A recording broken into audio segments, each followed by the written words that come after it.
Hello.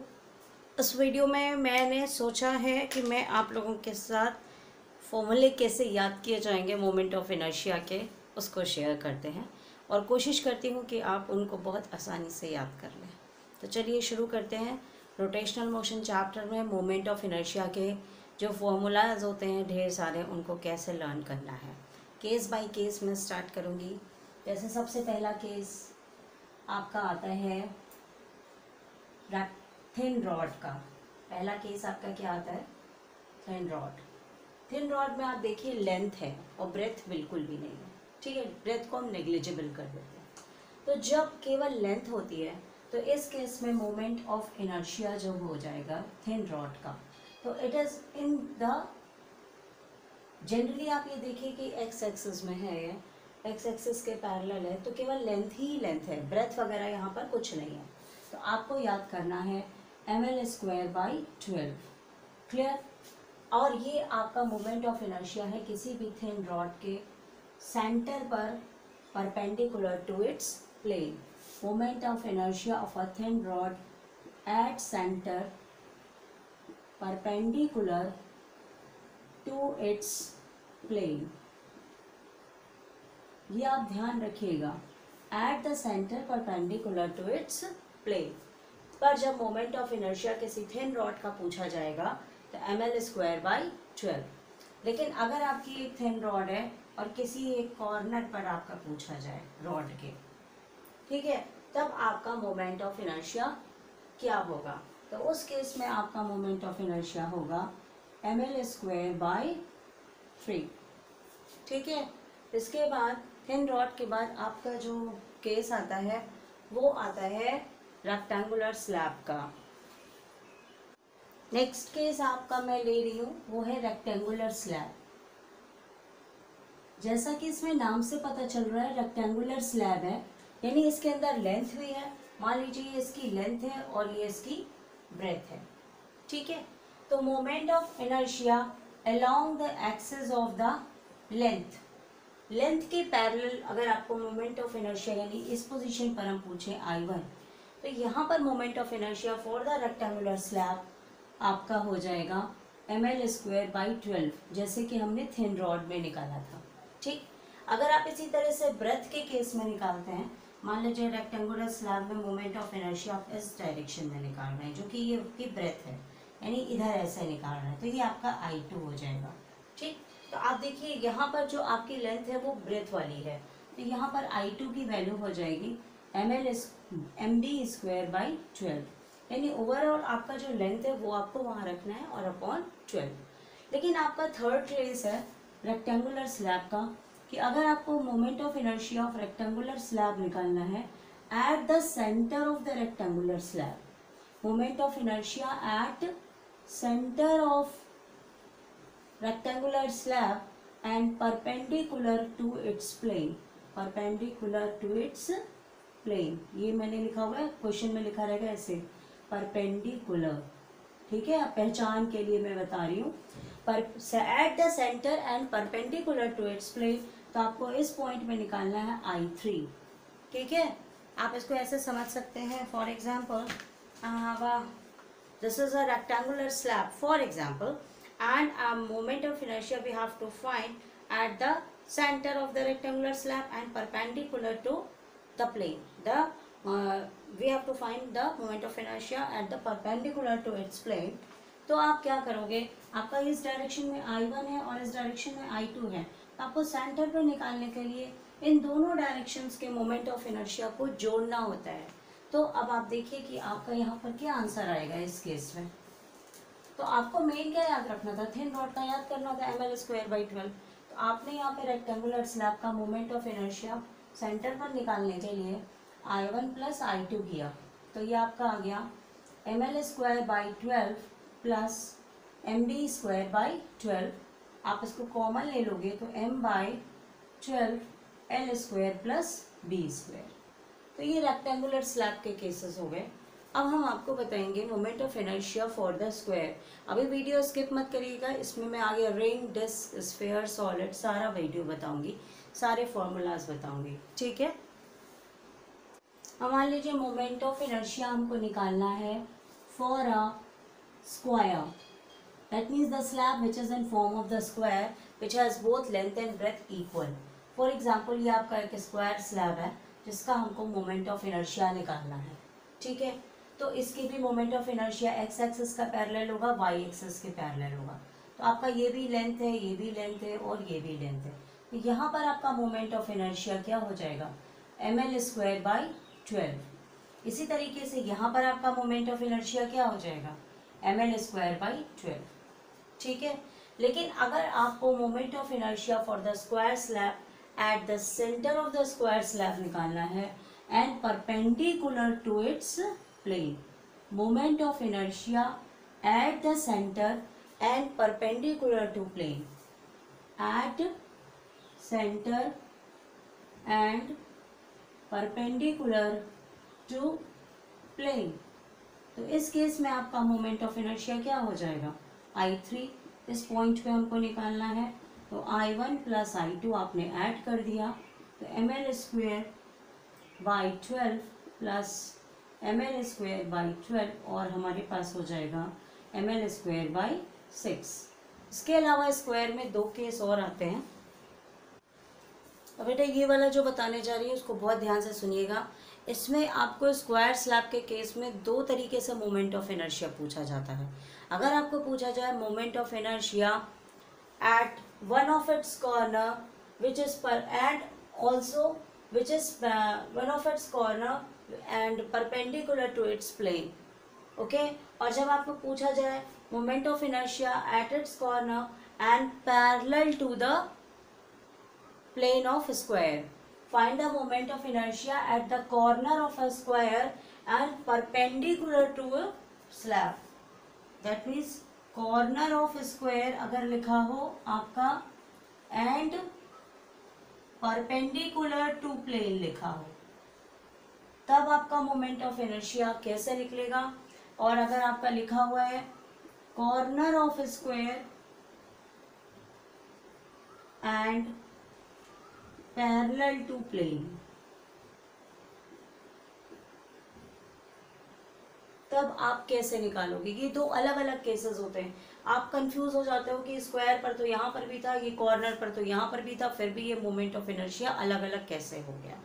तो जब perpendicular to plane होता है तो आपको मोमेंट ऑफ इनर्शिया जो निकलता है वही जो सेंटर पे moment of inertia perpendicular to plane होता है उसको ऐड करना होता है यहाँ के मोमेंट ऑफ इनर्शिया पे। और यहाँ से यहाँ तक का जो डिस्टेंस है वो अगर आप निकालेंगे तो क्या हो जाएगा, ये डिस्टेंस L है, तो आपका ये पूरा डिस्टेंस क्या हो जाएगा पाइथागोरस थ्योरम से, ये भी L है, ठीक है। तो आपका ये डिस्टेंस हो जाएगा L√2, ठीक है। L² प्लस L², आप इसको ऐड करिए पाइथागोरस थ्योरम से, L² प्लस L², ये क्या हो गया 2L²। ये वाली लाइन क्या हो जाएगी √2L, ठीक है। यहाँ से B से D तक ये डायगोनल हो गया। अब आपको निकालना है A से, मान लीजिए ये O है, ठीक है, ये चीज़। तो ये चीज़ आपकी क्या है √2L, तो ये इसकी हाफ हो जाएगी, तो ये अपॉन 2 हो गया, तो ये क्या बन गया L/√2। ये आपका क्या हो गया L/√2। तो इसका मोमेंट ऑफ इनर्शिया निकालने के लिए आप क्या करेंगे, I am going to take the space of this. तो आपका मोमेंट ऑफ इनर्शिया इस पॉइंट पर मैं हमेशा I3 ले रही थी। तो देखिए आपका इस पॉइंट पे मोमेंट ऑफ इनर्शिया हो जाएगा I3 plus parallel axis theorem moment of inertia की लगाएंगे और mr², ठीक है। तो I3 पर इस पोजीशन पर आपका मोमेंट ऑफ इनर्शिया क्या था रेक्टेंगुलर स्लैब में, ml²/6, दोनों डायगोनल वाइज आपने जोड़ा, ठीक है। ऐसा करते हैं, मैं इसको फिर से और कायदे से बताती हूँ, नहीं तो कोई फायदा नहीं होगा।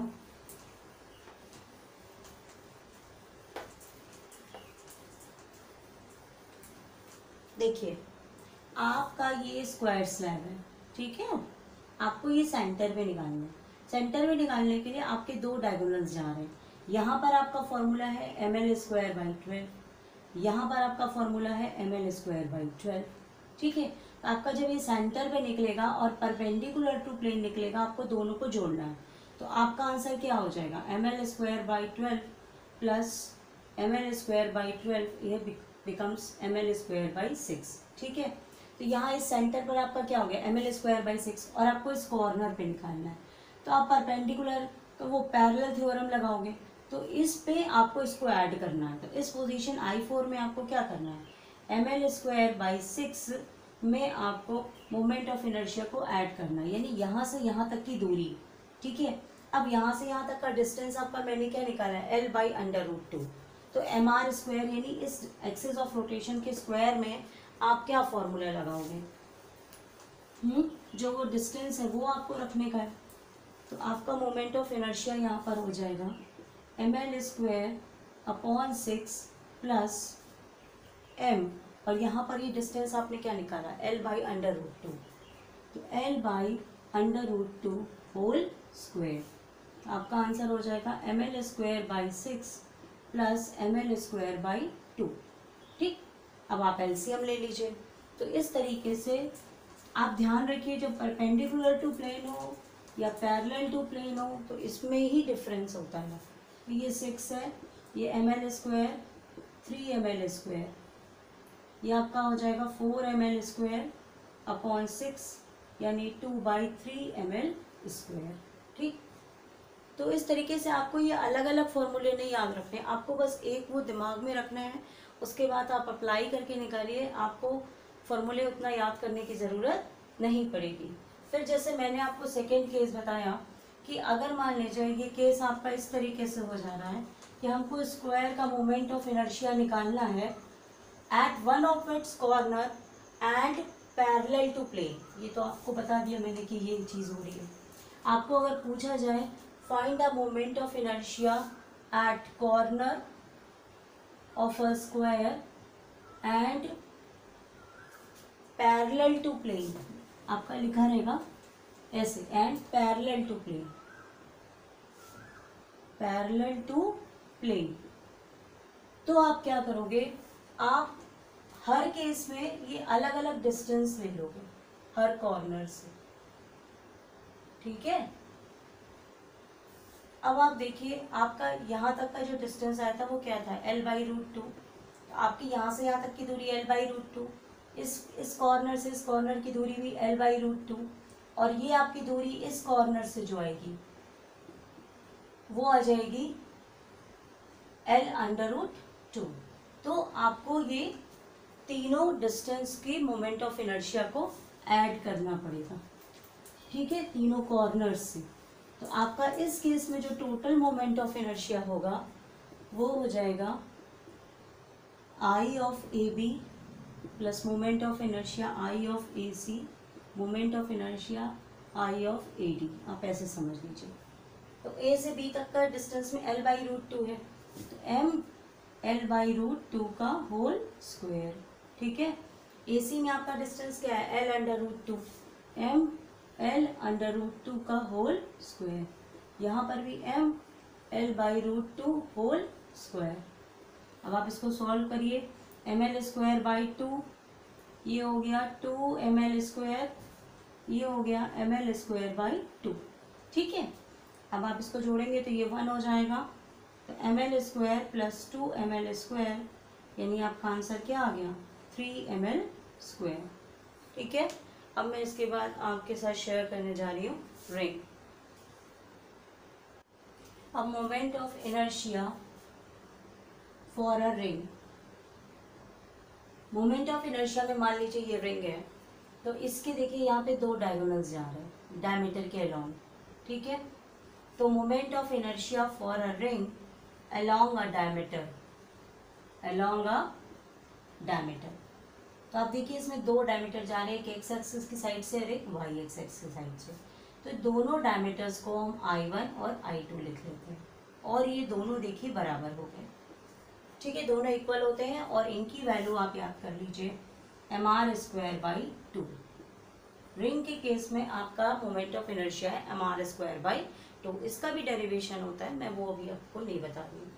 ठीक है, अब आपको इसी तरीके से जैसे मैंने आपको बोला था कि अगर मान लीजिए आपको यहाँ सेंटर पे निकालना है and perpendicular to the plane of the ring, find the moment of inertia at center and perpendicular to plane और perpendicular to the axis of rotation.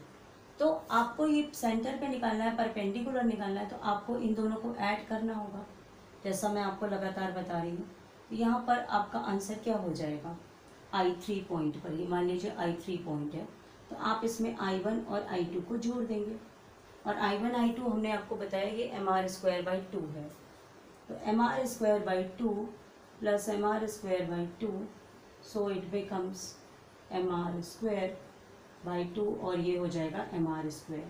तो moment of inertia for a ring at a centre and perpendicular to axis of rotation is mr²/2। अब इसमें दो case और आते हैं कि ring में हम क्या करते हैं, एक टैंजेंट ड्रॉ कर लेते हैं, ठीक है, एक साइड से। तो उस टैंजेंट पर मोमेंट ऑफ इनर्शिया क्या होगा, और इस टैंजेंट पर दो तरीके से मोमेंट ऑफ इनर्शिया आपका पूछा जाता है। देखिए कैसे पूछा जाता है।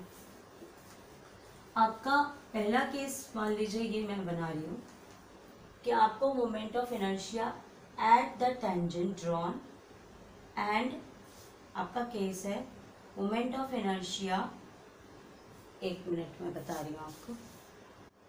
देखिए ये दो केस बनते हैं कि आपको जब moment of inertia for a ring निकालना होता है एट द टेंजेंट, तो दो तरह के क्वेश्चन होते हैं। क्वेश्चन आप देख लीजिएगा कि आपको क्या पूछा गया है, वो फॉर्मूला आप यूज करेंगे। अगर आपको पूछा जाएगा moment of inertia for a ring about a tangent in its plane, और यह पूछा जाए moment of inertia of a ring about a tangent perpendicular to its plane, तो दोनों के आंसर अलग अलग होते हैं। तो आपका मान लीजिए ये फिगर है, ये मोमेंट, ये आपकी टेंजेंट जा रही है, ठीक है, ये आपका I3 पॉइंट है जो कि सेंटर पर है और परपेंडिकुलर टू प्लेन है। ये आपका I2 पॉइंट है मोमेंट ऑफ इनर्शिया का, जो कि moment of inertia at one of its diameter. तो जब आपको पूछा जाए at a tangent in its plane, तो आप मान लीजिए इस I4 पर आपको निकालना है, इसकी वैल्यू, इनका डिस्टेंस आपको ऐड करना है। ये डिस्टेंस आपका देखिए रिंग का क्या हो गया, ये रेडियस है, रिंग का ये क्या है, रेडियस, और आपको I2 पॉइंट पे जो मोमेंट ऑफ इनर्शिया है उसमें ऐड करना है पैरेलल एक्सिस थ्योरम के हिसाब से।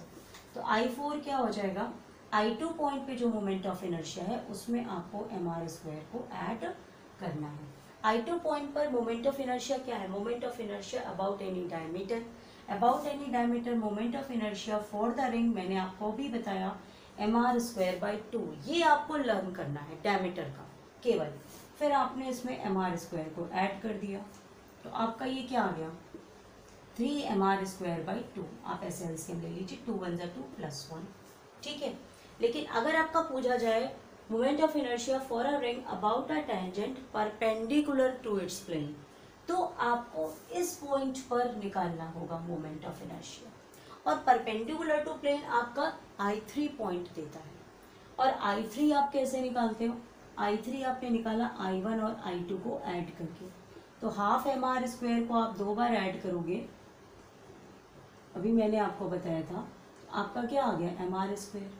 तो आपको I5 पॉइंट पे, यानी moment of inertia for a ring about a tangent perpendicular to its plane पे आपको I3 में mr² यानी पैरेलल एक्सिस थ्योरम का यूज करना है। फिर अगेन आपका डिस्टेंस r है, यहाँ पर ये आपकी वैल्यू क्या है, mr² प्लस mr², और ये आपका आंसर बन जाएगा 2mr², ठीक है। तो इस तरीके से रिंग के मेन, देखिए पहले तो आपके 3 केस हो गए, अबाउट इट्स डायमीटर, इसको मैं फिर से बता रही हूँ, ये देखिए बहुत, अगर आप एक समझ लोगे तो आपको सारा समझ में आ जाएगा। देखिए ये आपकी रिंग है मान लीजिए, ठीक, पहला आप ये याद कर लीजिए, ये इसके डायमीटर के अलोंग इसका मोमेंट ऑफ इनर्शिया क्या है, mr²/2, बस आपको ये याद करना है रिंग के केस में, ठीक। तो डायमीटर आपका ये है, तो यहाँ पर mr², फिर आपका डायमीटर ये है, यहाँ पर भी mr²/2।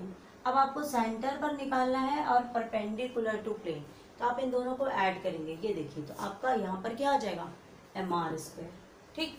फिर आपको मान लीजिए अब टेंजेंट में निकालना है एंड पैरेलल टू प्लेन, तो आप इस पॉइंट पे, डायमीटर के पॉइंट पे जो मोमेंट ऑफ इनर्शिया, उसको आप पैरेलल एक्सिस थ्योरम लगा के ये ऐड करेंगे, तो आपका आ रहा है 3mr²/2।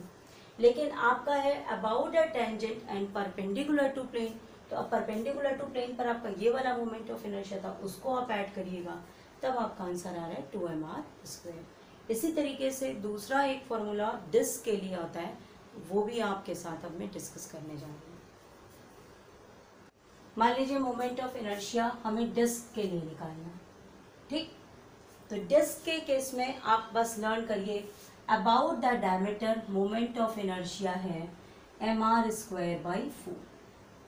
रिंग में आपने क्या याद किया था, mr²/2। डिस्क में आपको याद करना है mr²/4। तो डायमीटर के अलॉन्ग, यानी यहाँ पर I1 और I2, यहाँ पर मोमेंट ऑफ इनर्शिया आपका क्या हो जाएगा, mr²/4। Clear? along its diameter, along its diameter, moment of inertia for a disk along its diameter mr²/4। अब आपको यहाँ सेंटर पर निकालना है moment of inertia at the centre and perpendicular to its plane, at the centre and perpendicular to plane. तो आपको दोनों diameters को ऐड करना है, तो आप इसको ऐड करेंगे जब, तो mr²/4 प्लस mr²/4, तो आपका आंसर हो जाएगा mr²/2। ये आपका इस पॉइंट पर है, mr²/2, ठीक है, I3 पर। अब आपका जैसे रिंग में दो केसेस थे, moment of inertia for a tangent parallel to its plane, moment of inertia for a tangent perpendicular to its plane in case of disc. तो अब आप वो दोनों निकालेंगे, ठीक है।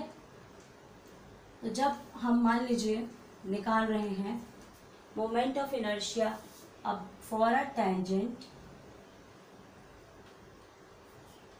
इन इट्स प्लेन, तो यानी आपको इस पोजीशन पे निकालना है I4, ठीक है, और ये आपका डिस्टेंस R हो गया।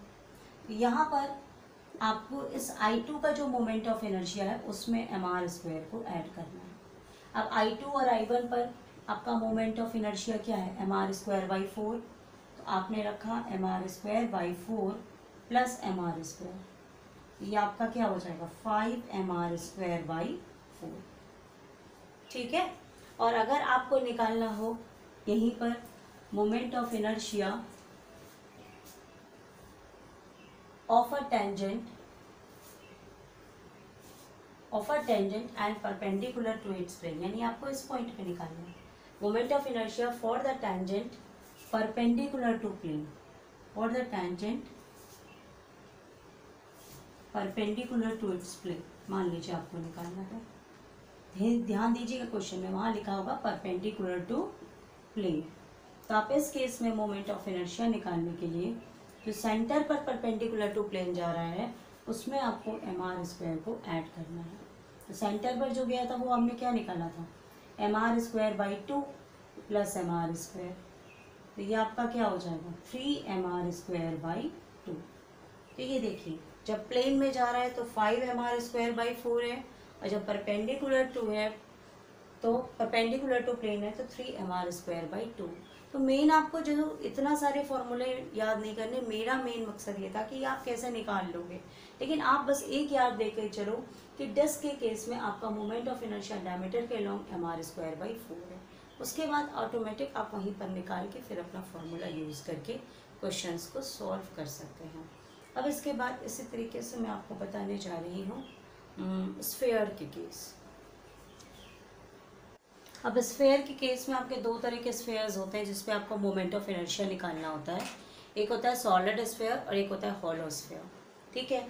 तो मान लीजिए ये आपका स्फीयर है और आपको उसको along its diameter moment of inertia बताना है, ठीक है, सॉलिड स्फीयर का।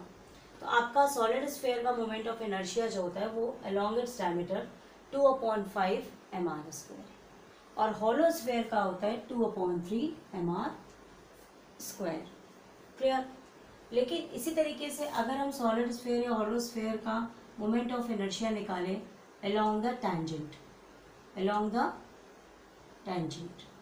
Parallel to its plane, okay, along the tangent, यहाँ से यहाँ तक का आपका डिस्टेंस क्या हो जाएगा r, तो इस केस में सॉलिड स्फीयर में आपका जो नेट मोमेंट ऑफ इनर्शिया होगा, आपका जो moment of inertia solid sphere का है, इसमें आप mr² को ऐड कर देंगे, सिंपल। तो आपको मेन बेस जो है वो बस आपको याद करना है। तो ये आपका हो जाएगा 7/5 mr², 5 × 5 = 7। इसी तरह से होलो स्फीयर में भी आपको निकालना है, तो नेट मोमेंट ऑफ इनर्शिया आपका क्या हो जाएगा, 2/3 mr² प्लस mr², तो ये आपका हो जाएगा 5/3 mr²।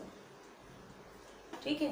तो स्फीयर के केस में बस 2 केसेस होते हैं, या तो आपको पूछा जाएगा find the moment of inertia of solid sphere along its diameter and along the tangent of the sphere। इसके बाद कभी कभी आपका सिलेंडर का भी मोमेंट ऑफ इनर्शिया पूछता है। तो सिलेंडर के केस में क्या होता है कि सिलेंडर आपका 2 तरह का होता है, एक हॉलो सिलेंडर होता है और एक सॉलिड सिलेंडर होता है। दूसरी चीज़ सिलेंडर की एक्सिस ऑफ रोटेशन से भी होता है, तो मैं वो फॉर्मूले भी आपके साथ डिस्कस करने जा रही हूँ। सिलेंडर के केस में जैसे मैंने आपको बताया, मोमेंट ऑफ इनर्शिया 2 तरह से निकालते हैं। Moment of inertia about its own axis, जैसा आपका सिलेंडर है उसी की ओन एक्सिस पर आपको मोमेंट ऑफ इनर्शिया निकालना है। इसमें भी 2 तरह के सिलेंडर हो गए, सॉलिड सिलेंडर और हॉलो सिलेंडर। ठीक है। तो हॉलो सिलेंडर का आपका मोमेंट ऑफ इनर्शिया आप याद कर लीजिए mr², और सॉलिड सिलेंडर का आपका हो जाएगा 1/2 mr²। ठीक है। लेकिन अगर इसकी एक्सिस को चेंज कर दिया जाए, for example we have to find the moment of inertia at the centre and perpendicular to its axis. मान लीजिए आपको दे दिया जाए इस तरीके से, find the moment of inertia of a cylinder passing through its centre and perpendicular to its axis. Centre से पास होगा, moment of inertia for a cylinder at centre and perpendicular to its axis. तो आप इस case में क्या करेंगे कि अगर आप इसमें लेंथ को भी कंसिडर करेंगे, इस केस में आप सिलेंडर की लेंथ को भी कंसिडर करेंगे, और सिलेंडर को एज्यूम किया जाएगा it consist of a thin rod and also it consist of a collection of disc. We just take these as a collection of discs. So moment of inertia for the disc we have mr²/4, and moment of inertia for the thin rod we have ml²/12.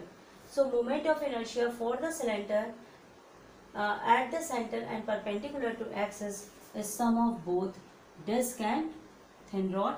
So it becomes mr²/4 plus l²/12. Okay. तो बेटा ये मैंने सारा add up करने की कोशिश की है कि जैसे आप moment of inertia along the diameter आप लर्न कर लेते हो, तो उसके बाद आप सारे केसेस निकाल सकते हो। तो moment of inertia for the thin rod ml²/12, इसी रॉड वाले फॉर्मूले से आप रेक्टेंगुलर और स्क्वायर का भी निकाल लोगे। फिर mr²/2, this is the case for the ring and this is the case for the disc, mr²/4 thin rod. And sphere में सॉलिड के लिए moment of inertia 2/5 mr², hollow sphere के लिए 2/3 mr²। These are the moment of inertia along the diameter along the own axis. Now for the cylinder, hollow cylinder mr² and solid cylinder mr²/2। और बाकी के cases जैसे मैंने आपको बताया, तो आप उस तरीके से बहुत आसानी से वहीं पर डराइव करके फिर फॉर्मूला को क्वेश्चन में अप्लाई कर सकते हैं। अगर आपको कंटेंट पसंद आ रहा है तो प्लीज़ बेटा चैनल को सब्सक्राइब कीजिएगा। Thank you.